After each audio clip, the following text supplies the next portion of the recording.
sometimes there are tensions in teams, and often this is actually a good thing. As we've talked about before, if there is always complete agreement between the different members of the team, then actually some of the team is not necessary because they're not bringing anything new or different to the discussion and to the decision making. So, we are, as leaders, we need to actively encourage disagreement to come.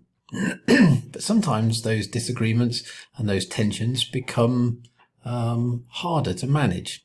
So we're going to look a little bit about how do we manage those tensions in a healthy way. Well, certainly I think one of the good ways to go about it is to make sure that you've set some ground rules. That actually conflict is expected and conflict is going to be managed well. If we set that ground rule in place to say, we're not going to hide these conflicts. It's not that, that they're not going to happen. We don't disagree at this table.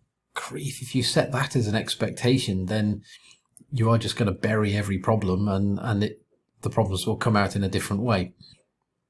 So it is important to recognize conflicts are going to happen and we are not going to be suppressing them. We want conflict to come out. Conflict doesn't mean fighting. Conflict just means differences of opinion. And we want those things to come forward.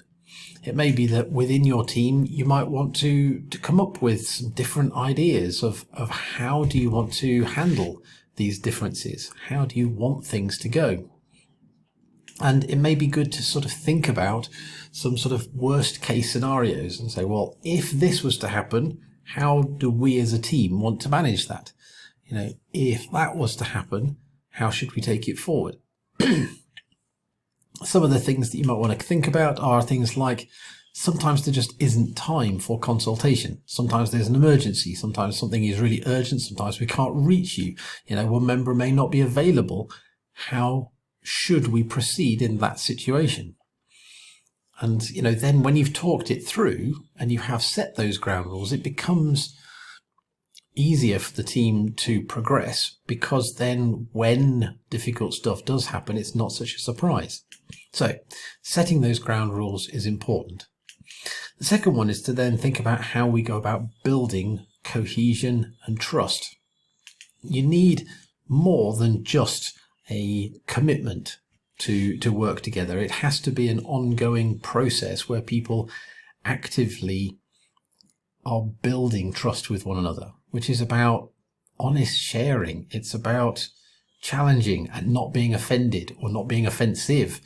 It's about recognizing that other people also have wisdom to bring and so forth. So there needs to be an active building of cohesion and trust. When stuff gets difficult, when there are open conflicts which are looking more tricky, I think it's important for the leader to help people focus on the facts, stick to the facts. Conflicts happen often because we either have different data or we're making different interpretations on the data, or we simply don't understand the other person's point of view.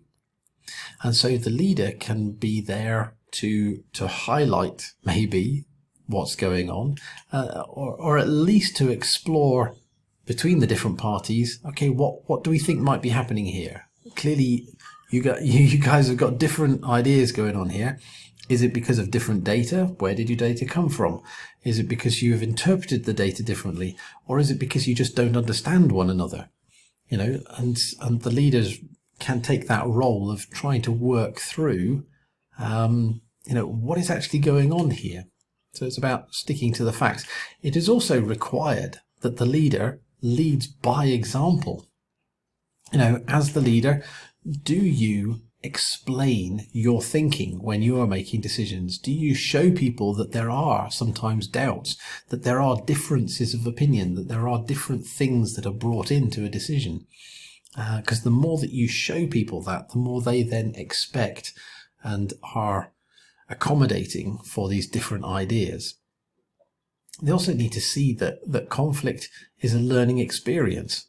That when there is a problem, you as the leader have worked through that and you have learned something, you have grown from it. And that actually that process is often quite internalized and it often requires a great deal of listening.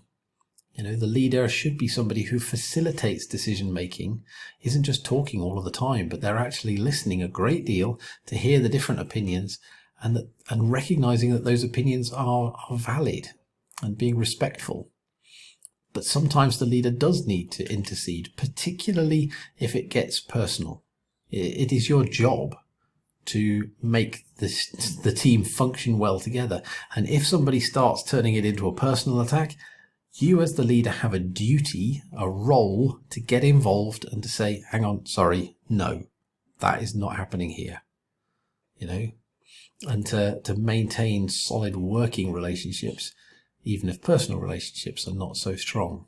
So the leader needs to be able to lead by example. And hopefully through that, you can encourage the team to follow that example. And so you can not just expect them to do it, you could hold them to it, hold them accountable, and say, this is how we're going to behave in this team.